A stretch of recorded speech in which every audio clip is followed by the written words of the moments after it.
روایت ملتی ہے کہ پرانے وقتوں میں لاہور پر راجہ رنجیت سنگھ کی حکومت تھی۔ اس دور میں شہر میں ہندو اور مسلمان اکٹھے رہتے تھے۔ جیسا کہ سب جانتے ہیں کہ 1947 کے بعد پاکستان وجود میں آیا اور مسلمان یہاں آ گئے جبکہ ہندو ہندوستان چلے گئے۔ لیکن اس سے پہلے برصغیر میں دونوں قومیں ایک ساتھ بستیوں اور گلیوں میں آباد تھیں۔ ایک ہی گلی میں اکثر ایسا ہوتا تھا کہ ایک طرف مسلمانوں کے گھر ہوتے اور دوسری طرف ہندوؤں کے۔ لاہور میں بھی رنجیت سنگھ کے زمانے میں ایک تنگ سی گلی تھی جہاں ایک طرف ایک ہندو کا گھر تھا اور دوسری طرف ایک مسلمان کا۔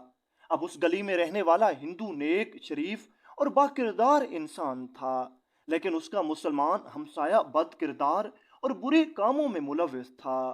بے شک مسلمان ہمیشہ حق پر ہیں اور اسلام ہی سچا دین ہے، مگر حقیقت یہ بھی ہے کہ مسلمانوں نے اپنے اسلاف کے طریقے چھوڑ دیے ہیں۔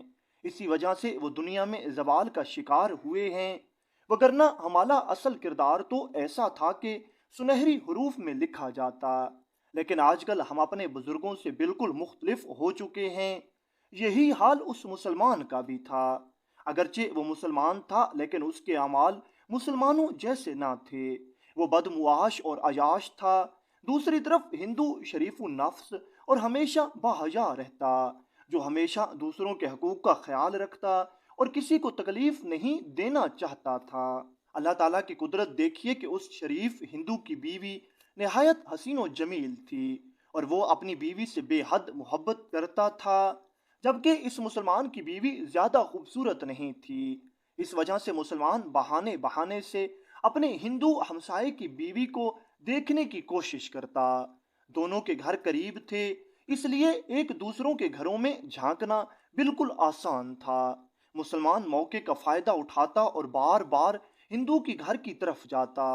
شروع میں ہندو کی بیوی نے سمجھا کہ شاید یہ کسی کام سے آتا ہے یا پڑوسی ہونے کی وجہ سے گزر جاتا ہے، مگر جلد ہی اسے اندازہ ہو گیا کہ دراصل وہ بری نیت سے آتا ہے اور مجھ پر فریفتہ ہو چکا ہے۔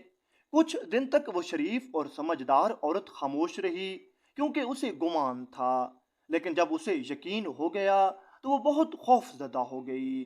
وجہ یہ تھی کہ ہندو غریب تھا، مسلمان امیر، دولت مند اور با اثر تھا۔ عورت سوچنے لگی کہ اگر اس نے کبھی حملہ کر دیا تو ہم اس کا مقابلہ نہیں کر پائیں گے۔ محلہ بھی مسلمانوں کا ہے اور اس کے پاس دولت بھی ہے، کوئی ہماری بات نہیں مانے گا، سب لوگ اس کی عزت کرتے ہیں اور محلے میں اس کا روب ہے۔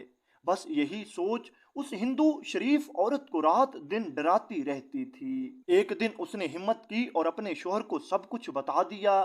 میاں، یہ معاملہ آپ کے سامنے رکھنا ضروری ہے تاکہ کل کو اگر وہ مسلمان کوئی برا قدم اٹھائے تو ہم پہلے محتاط ہوں اور بعد میں پچھتانا نہ پڑے۔ ہندو کو پہلے شک تھا، لیکن جب بیوی کی زبانی سنا تو اسے بات پر یقین آ گیا، لیکن بیچارہ غریب کر بھی کچھ نہیں سکتا تھا۔ اس نے بیوی کی بات سنی اور خاموش ہو گیا۔ پھر ایک دن بیوی نے اس سے کہا، میری بات مانو، مجھے یہاں سے لے چلو۔ ہم ایسا کرتے ہیں کہ اپنے والدین کے گھر چلے جائیں گے، تو مجھے اپنے والدین کے گھر چھوڑنا اور کسی نئی جگہ پر مکان خریدنا یا کسی نئی جگہ پر جھونپڑی بنانا، پھر ہم اس جگہ پر چلے جائیں گے۔ اس طرح میری عزت محفوظ رہے گی اور جب تک ہمارے گھر کا انتظام نہیں ہوتا تب تک میں اپنے والدین کے گھر رہ لوں گی۔ بس فیصلہ ہو گیا اور اگلے دن وہ ہندو اپنی بیوی کو ساتھ لے کر کچھ ضروری سامان باندھ کر صبح سویرے ہی نکل کھڑا ہوا۔ ان کی منزل بیوی کے والدین کا گھر تھا۔ دوسری طرف جب وہ مسلمان گھر آیا اور حسب عادت ہندو کے گھر جھانکا تو اسے خالی پایا۔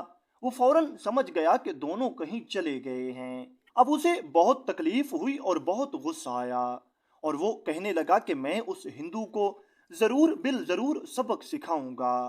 غصے میں اس نے اپنا تیز رفتار گھوڑا نکالا اور ان دونوں کے پیچھے چل پڑا۔ ادھر وہ ہندو اور اس کی حسین و عقل مند بیوی پیدل چلتے چلتے ایک جنگل تک پہنچ گئے۔ ان کی منزل اس جنگل کے پار تھی، اس لیے وہ دونوں جنگل میں داخل ہو گئے اور مسلسل چلتے رہے، مگر پیچھے سے وہ مسلمان گھوڑے پر سوار تیزی سے ان کے قریب آ پہنچا اور اس ہندو سے طنزیہ انداز میں کہنے لگا،